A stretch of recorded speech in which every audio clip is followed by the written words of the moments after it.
You'd like to introduce yourself and tell us a little bit about what you do. Of course, yeah. My name's Kazim, and I am the Chief Creative and Brand Officer at RA.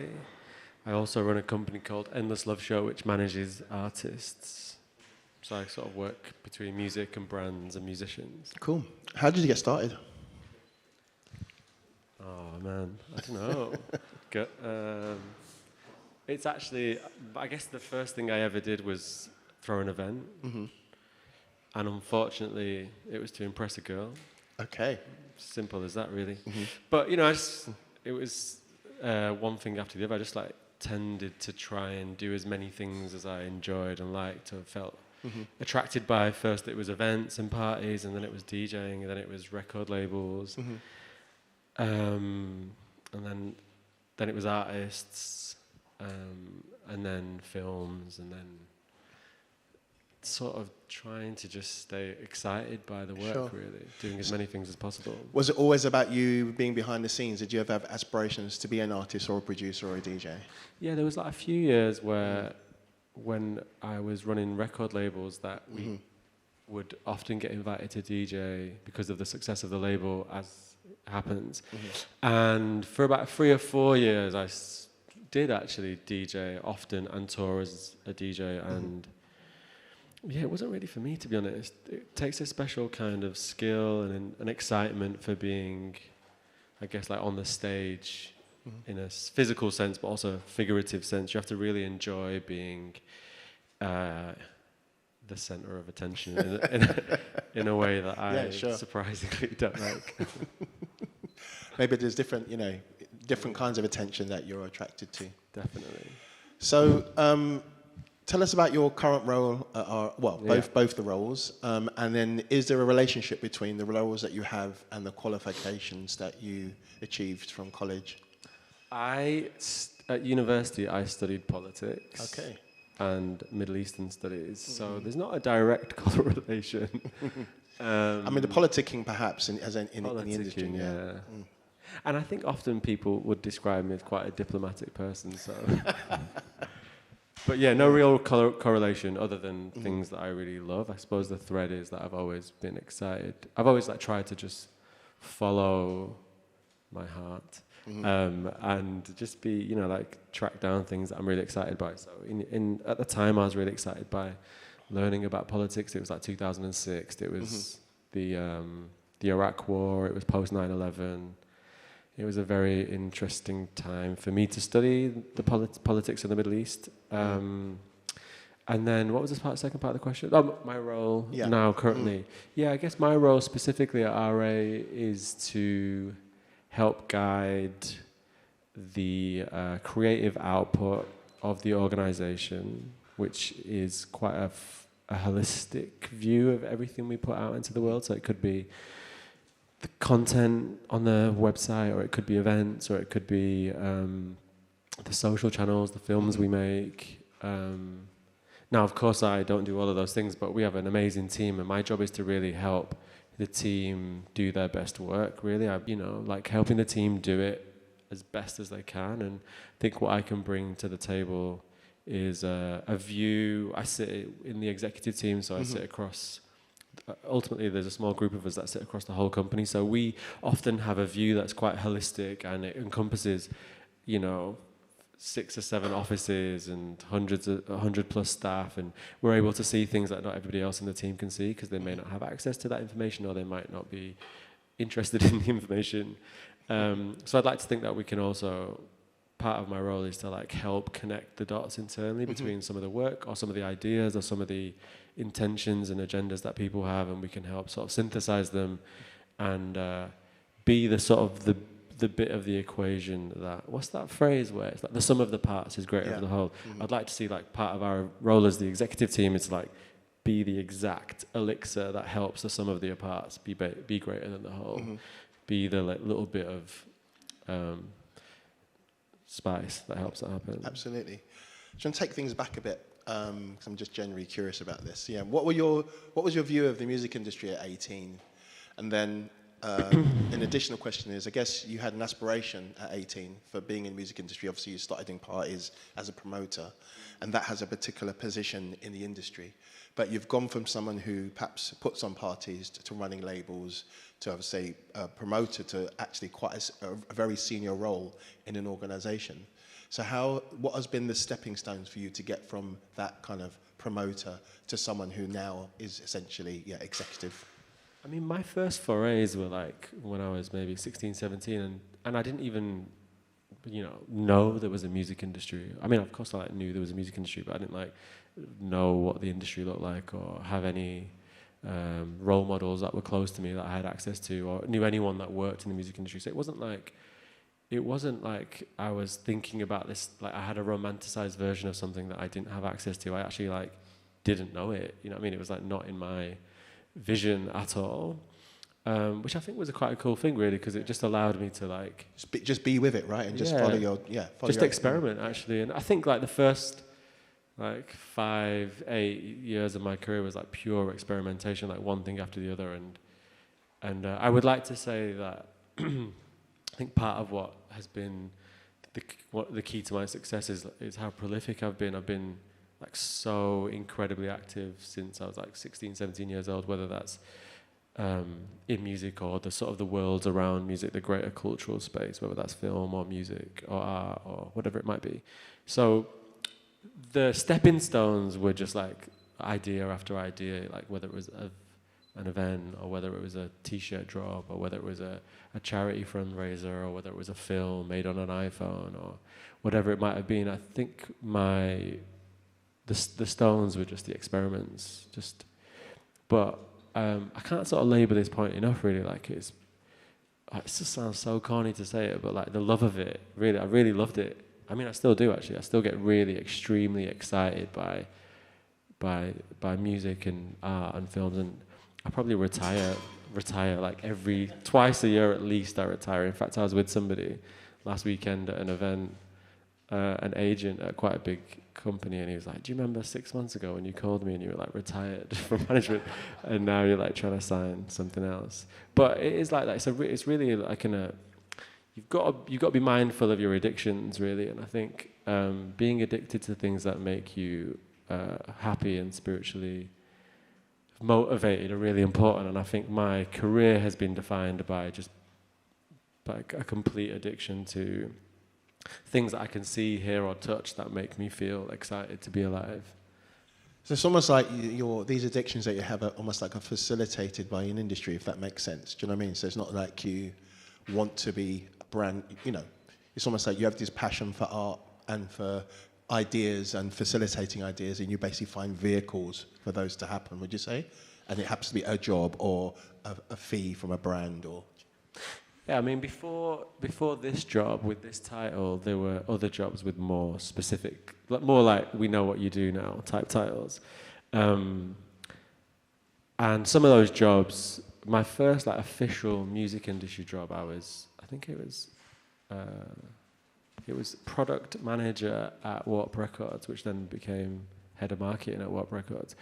And that was actually the only official first job. I think that was by the time I was 25, and I'd already done 2 projects for them as a consultant, A&R consultant. I'd already probably released 25 records on my own imprint. I had 3 or 4 labels at one point. So before there was an official job that somebody paid me for, I'd built a career, and I was able to pay my rent and live a pretty good life. But it was out of total necessity, really. I mean, the commercialization of my work was just a complete need. I didn't have any other way to survive. I didn't come from a background that supported me financially. So I had these things I was interested in, realized that you've got to pay your rent and that. And there was a third route, which was a little bit of an illegal route. And what's that then? And it was just we got to make this work. You know what I mean? That's a bit too dangerous for me. And it was short-lived, but the danger wasn't really for me, really. I'm not a very dangerous person. So, you know, you just got to make it work, man. You got to like, we used to call it just turning tricks. It was just trick after trick. You know what I mean? Selling 300 records was like month rent paid, throwing a party and coming back with like 500 euros and then like, you know, like you're good for 2 weeks. You just got to turn tricks. So in your world, what are the jobs and opportunities? Just a few of them. I know this obviously it's big, but what are the key kind of jobs and roles, would you say? I would advise everybody to be a lawyer in the music industry. That's my advice. Just like, if you want good income... Amen to that, man. Just be a lawyer, man. Just retrain. I was actually with an artist yesterday at a festival here, X Jazz Festival. He was playing on a Sunday. And he said... he was like talking about trying to get rich or something. He was like, played the headline slot and he was like talking about getting rich. And I was like... Man, if you wanted to get rich, I would not suggest being an artist or an artist manager. I'd say like be a lawyer or a booking agent. You know, there's plenty of jobs that have extremely stable, much more stable incomes. That's not to say they have more earning potential, but there are like very many stable jobs. I think Amy referred to them earlier as like office jobs. There's lots of, and that's actually like not a discredit to the type of work that there is available. There's lots of cool office jobs, you know, and there's lots of people that work in like 95% of the industry is people that just work in offices that, you know, some and it's version, administrative, right? Do you know what I mean? Yeah, it's like some version of a project manager, you know, ultimately. Actually, it's funny, like when you work at a record label, you'll remember this from your days, Tony, but it's like working at the record label was like, it was a dream of mine. I grew up in Manchester, so Warp Records was like the last, it was such a dream to work at Warp. It was from near where I was from, and I was in love with the records, and it was like such a dream. The only other place I would have wanted to work was Factory Records, which was over by then. And actually it was like literally the most boring job I've ever had in my entire life. It was like so boring. I think after 3 months I tried to resign, and they made me stay for 12 in the end. Every 3 months I tried to quit, and they were just like, you must stay longer. But what was I... Yeah, you know, there's a lot of jobs, basically. And stable jobs. There's a lot of stable jobs. And there's a lot of ways to make it work. That doesn't require a huge amount of entrepreneurial skills or like being able to like see things that other people don't. Well, leaning into the entrepreneurial skills, the component, yeah, what are the key skills? I mean, entrepreneur, to me, you know, the kind of hustle factor, or being able to, and having tenacity are kind of two skills you need in, you know, particularly in your area. So what other skills do you think are kind of important? I would say that my greatest skill is, since you asked, is, but I would advise everybody to try and have a skill like this, is to be able to articulate your ideas very clearly, whether that's articulating it to an artist or articulating it to like a record label that you're trying to get your artist to sign, or a promoter that you want to get booked at a headline festival, or whatever it might be. Like ultimately, it's sort of rubbish to say this out loud, but basically it's like 70% sales, the music business. Like you're constantly selling something, whether you're selling your song or you're selling your like idea for an event, or you're selling your record. It is ultimately a sales. It's sales, isn't it? You're like people to people, and you're trying to sell a dream, an idea. And sometimes those dreams and ideas have tangible products attached, a ticket to an event or a record. I think the strongest skill you can have is being very able to clearly articulate your dream and help people believe in that dream with you. And then the next thing I would suggest is to have, as quickly as possible, a great understanding of the legal implications of the business. You know, not trying to turn everyone into a lawyer, but you know, it's really important to like know how it all works, and to know like where money is made and where money is lost, where rights are gained and where rights are lost. And unfortunately, lots of people don't learn those things until quite late in their career. And you know, we've seen it a million times where people have been, you know, in their 30s and 40s and 50s and suddenly realized that the music they made when they were 19, they were never going to get back, or they're never going to get back the IP to that thing that they created themselves. So I guess they're my two sort of tips really, is to understand the real infrastructure that's involved in this art that you all love, and to be as attuned with the kind of the necessity to articulate yourself well and your ideas and your dream, and don't neglect it, because if you can't sell it to people, no one's going to buy it. And not that it's like a place of commerce, but whether they're buying it with their just ears or they're buying it with cash, it's like you really need to get people to believe in what you do as much as you do. So yeah, that would be my 2 pieces of advice.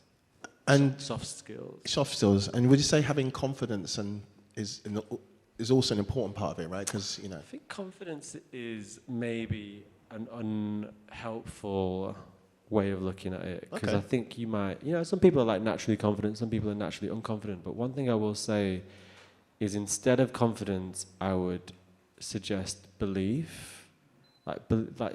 Belief in it is so important, and to be able to articulate that belief is crucial. But I've sat with some of the most unconfident. There's an artist I work with at the moment, actually, who is, in my opinion, like one of the most talented, celebrated artists of their generation. And she happens to be probably the most unconfident person I've ever met. And I was saying to someone the other day, I was like, it's funny how mildly talented people, who are extremely confident, people who are like 6 out of 10 and they've got like 11 out of 10 confidence. And then you meet someone who's like 11 out of 10 talent, who's got like 4 out of 10 confidence. But in her case, and I think this is the learning, is one thing she has, aside from being not a very confident person, is like supreme belief in her songwriting ability. And she happens to be one of the best songwriters around, so it's good that she knows that. So I think, sometimes people will never be confident people, but that doesn't mean you can't believe in what you do. If you've got to, whether you're confident or not, you've got to believe in the thing. Like, you've got to believe in the thing that you're making, or yourself, or your art, as much as you need everyone else to believe in it. So, yeah, belief and the ability to articulate that belief is really crucial. Confidence, I think, can be flexible. Noted. Kind of like DNA vibes, isn't it? Confidence. Yeah, absolutely. Some people are just not confident. I like that answer. Thank you. For those of us who love the work that you do, you're working in brand or creative, really excited, a bit like some people in this room here, how would they, what are the first steps into getting into the world of brand?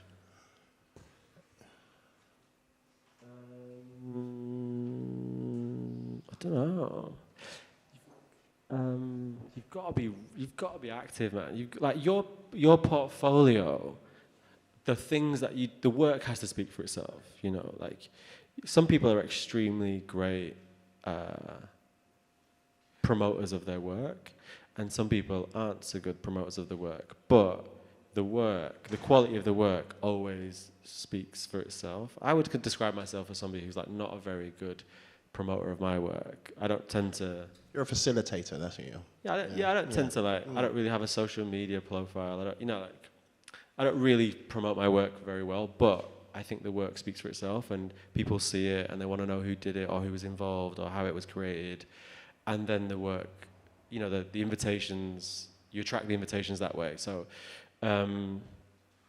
your work has to be. The first thing I ever did with what thinking of the music business was, I had a record out, which I met a guy in Berlin who was busking on an ironing board in Mauer Park, and he had this setup where he would record people as they walked past and then like turn it into a song, and it was all done on an ironing board. And I was like, well, this is like sick, man. What are you up to? And he was called Lucky Paul. And I was really enchanted by the fact that he was called Lucky Paul, because he felt like he was a really lucky person. I was like, how come you call Lucky Paul? And he was like, I'm so lucky. And I was like, really? Why? And he was just like, just good things always happen. And I was like, what kind of things? And he went, just got a good deal on my apartment and stuff. Just like really ordinary things. But his mindset was just fortune. Like, he was just living such an ordinary life. Busking with an ironing board. But he was just like the luckiest person alive in his mind. And anyway, I put his record out. It was like the second record I ever did. And Warp heard it. And then they asked me to A&R a remix project for them. So... For this project? For something they were putting out. I can't even remember. I think it was this band called The 100 in the Hands. Do you remember that? They're from New York. They were signed to Warp for a bit. they asked me to A&R a remix EP for that band, if I remember correctly. It's a long time ago. And so, anyway, that's a long way of saying somebody saw something, they thought it spoke to them, they invited me to participate, and I delivered upon their brief too. So the work is really, really important. You've got to be really prolific. You've got to like have a lot of output. You've got to express yourself consistently and continually. And it goes without saying, it's got to be exceptional, or at least close to, and at least trying to be exceptional. Thank you. Before we offer it up to questions, I've got a couple more questions. What's been your biggest surprise in your time in the music industry? Biggest surprise?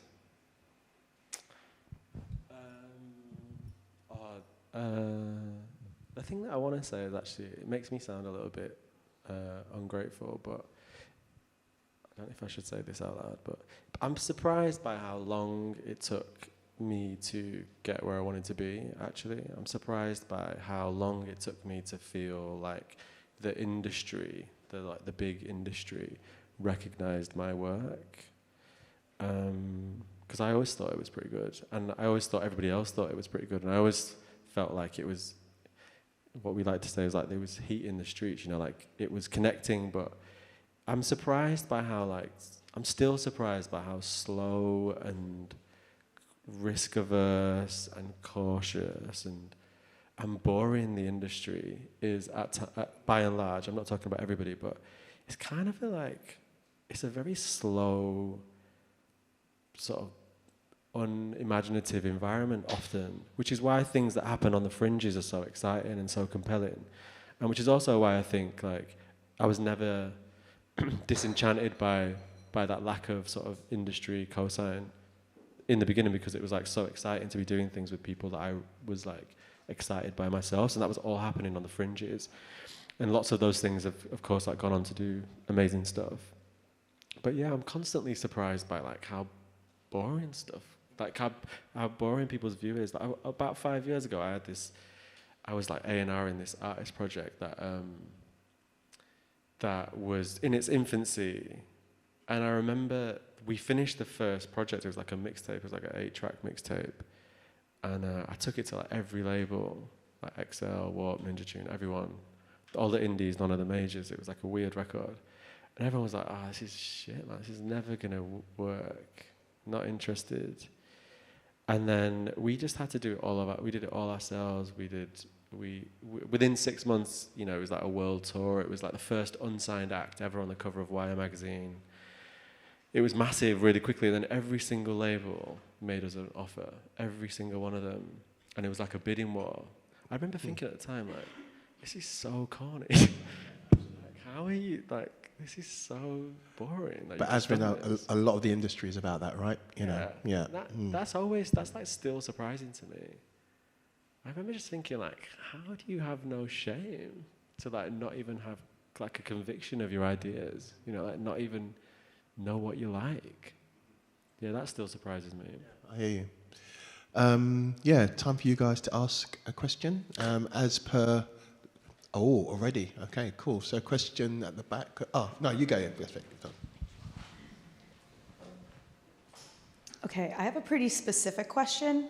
As someone with industry experience that's trying to build their own brand within music, do you have any recommendations on taking work that you did in a corporate setting and using that in a portfolio when building your own brand? Because I think sometimes I struggle with saying, I worked with this artist, that artist, but under a white label. Yeah. So sometimes I have issues with how much of this work can I claim, how much should I be using for my portfolio, and just learning that balance of how to create a portfolio that shows the work that I have done that exists outside of the emerging artists I work with solo. I'm going to answer that question in two ways. One with my professional hat on, and one with my non-professional hat on. When I receive portfolios of people and the work is extremely extensive and they seem to be really prolific, and the first thing I need to know is what they did. If it's a big production and there was like famous people involved, it's clear to me as somebody that's made things often that there's lots of people involved in these things. So the first thing I always like want to know for sure is like, what did you do? Like, what did your hands, your eyes, your brains do in this project? And if that's not clear to me, I hate to say it, but I find it very suspicious. And I don't appreciate when I'm confronted with this information. I don't love it when like someone is selling me something that I don't believe is the truth. And then on the other hand, having done what you're describing, which is like worked in lots of scenarios where maybe I've been freelancing or I've been, like at a company, I think it's credible to present the work of your own if you played an extremely influential part in the work. And I think transparency is the key here. Like, don't just tell the truth, like if you were involved in this project and you were the creative on this project, but 10 other people are involved, that you can still celebrate your work as the creative or the producer or whatever it might be. But I think if you shy away from the truth and try and present it all as your own, which actually happened to me, like it was very recently, somebody shared a portfolio of work and I was like, there's just no way you did this, like what did you do? And if you don't, the fact that I didn't see the truth clearly suggested the truth was not as compelling as the presentation. So yeah, I would say do it, but do it with honesty and transparency. Thank you. Of course. Cool. Question at the back, please. Hi, Kazim. Hi. So I have a question. As a brand, as a person, you obviously have certain values, your mission statement, a vision for yourself, for your brand. But there are times when there are certain trends that define a whole era in this industry. So how do you know which way to go? How do you decide upon that? Well, I mean, values and trends. My values now have probably evolved a bit since I was like, starting out, 20, whatever. At the time, my values when I was 20 was like, how do I like make it? What do I have to do to make it? But now my values are around, they're kind of like, integrity-based values. Like I want to do really good work with people that I really love and I want to do it in the most honest and transparent and caring way. I want everybody that I interact with to walk away from my interactions feeling like they enjoyed it. I made their life. I brought value to that interaction, and the feeling that I left them with was like one of warmth and kindness. But trends are like, are people wearing green shoes or blue shoes or white trousers or blue hats? So I don't think those two things go hand in hand, really. I think the values of how you operate as a creative practitioner or a brand owner should be grounded in things that don't change very often. But trends and stuff, it's up to you, really. I've got a pretty trendy project at the moment. I probably wouldn't have done that like 5 years ago. So yeah, I do follow trends sometimes when I feel connected to them, but that doesn't change my values. Thank you. Maybe time for one more question? Yeah.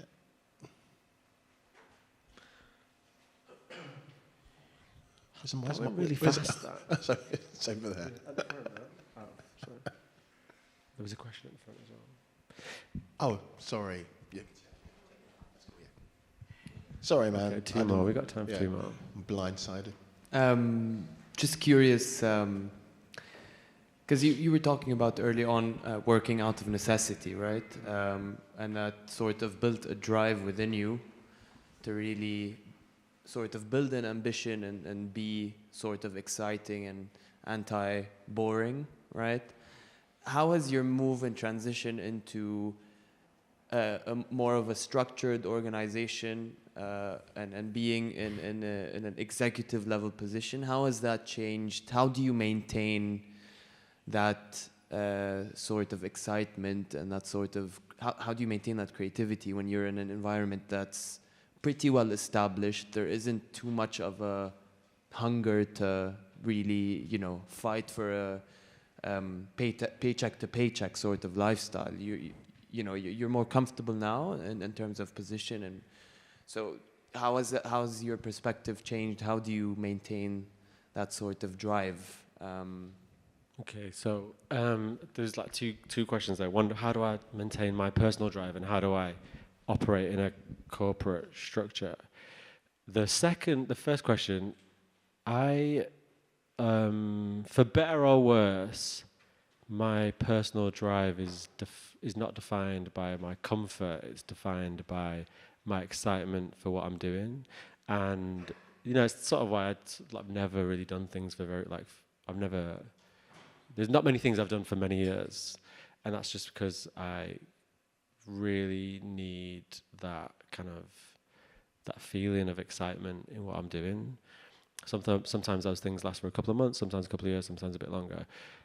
So that's just a problem that I have, and I have to deal with that myself because it gives me like a real restless syndrome, and I'm constantly like thinking about I like struggle to be in the present creatively for a very long time because I'm constantly thinking about other things. But I think that's like a double-edged sword, really. Like keeps me hungry and stuff, but it also like makes me pretty restless, which I don't think is like a fantastic attribute.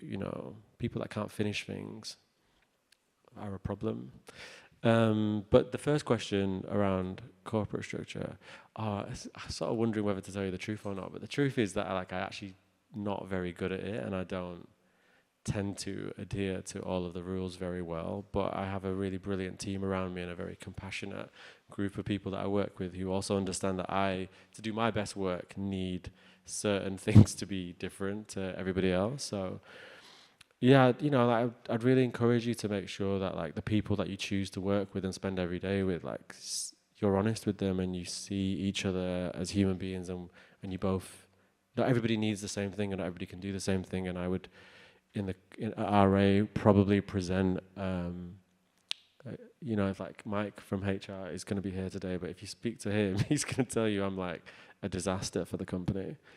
But everybody like appreciates that we all need different things to do good work. So I think that I've been able to create that by being really honest with everybody about how I can perform best and things that I'm good at. I don't go into a meeting about, say, OKRs and pretend I'm like the OKR master, I just tell them I can't really do this, man. From a recruitment point of view, I personally am extremely committed to finding people that I think will be able to help us realize our mission and our vision. And I take a quite hands-on approach to specific roles that are like really connected to my mission too. And I try and like find them if they don't apply. But if they happen to apply and they're great, the things that I look for is just the quality of the work, really. I was just thinking back to when we were recruited for the editor, we had like 300 and something applications and so many brilliant applications. And I remember going through the CVs at the beginning because I was about to go on holiday, so I wanted to make sure that I looked at every CV and no one was not shortlisted that I wanted to be shortlisted. And I remember doing the process and thinking I had like 30 seconds, maybe a minute to look through everything. Like 300 applications, it was like such a tiny amount of time to give as like first pass on stuff. And it just like really reminded me of the fact of like how small a window is that you potentially have to like capture somebody's attention, that you need to capture them, and how concise and how focused your approach should be. So if I was to be giving you any advice in terms of like applying for stuff or trying to generate interest or something, I would definitely encourage everybody to be as like precise as possible. Show the thing that they need to see. And not much else, like quantity and all of that kind of, like the quantity of information is kind of irrelevant, really. It's like the handful of things that are just totally on point for the role or the organization. They're the most important things, really. Thank you. Thanks. So to finish off, what 3 tips would you give to our audience for people who want to work in brand or in the world of brand and creative? What 3 tips would you give? Retrain, no, as a lawyer. No. I think you've got tip number 1 is to be as active and prolific as possible. You've got to be. I don't mean this in like the algorithm sense. Like you've got to be like constantly putting things out to like beat the algorithm.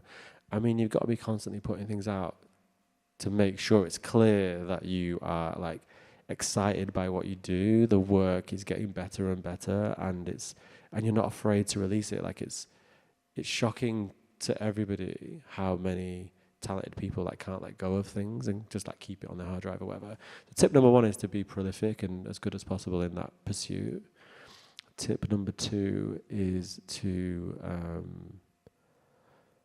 you know what's interesting? I think like word of mouth is Amy and I were talking about this yesterday. Like we're working with somebody at the moment who's an extremely talented person, but they're really shy and then like kind of like a bad communicator. Actually, they're not like great in person or like when they're doing, but their work is so exceptional and they're so humble.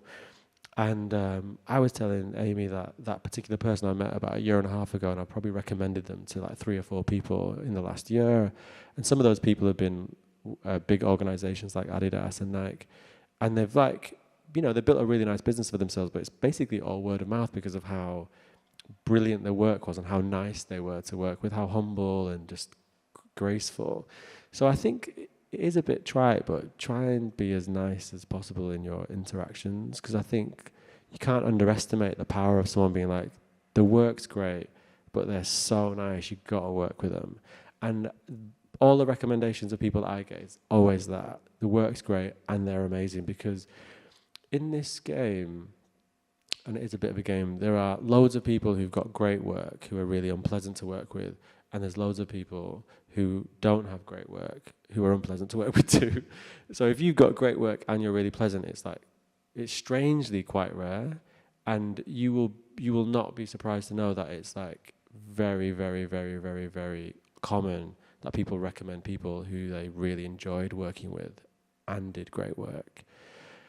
And the third tip is, I think you just got to stay, you've got to love it, man. It's such a hard game. It's such a hard business. Like if you fall out of love with it, it's just so toxic for you and for everyone around you. And yeah, you got to love it. And the minute you stop loving it, take a break. Take a big break as long as you need. I've taken loads of breaks in my career, like serious breaks, like 6 months, 12 months. Obviously, I've done other stuff at that time, but like there was a period in my time where I think I retired from the music business like 3 times properly, like didn't even touch a single thing during that whole period. Because I just felt, there was like, at the end when I stopped DJing, I just couldn't do it anymore. I hated it. I hated everything that was associated with dance music and club culture and DJing. Now, obviously, like 10 years later, it's a different story, but I took a big break, like as soon as you stop feeling that magic, you got to take a break, because if you don't, it becomes quite toxic. And in that process, during those breaks, like find other things you're interested in. The second time I retired from the music business, I started making films, and that turned out to be a really nice period of my career too. So yeah, they're my tips. Hopefully they're helpful. Kaz, thank you very much for your time, mate. Thank you. Give our people. Thank you.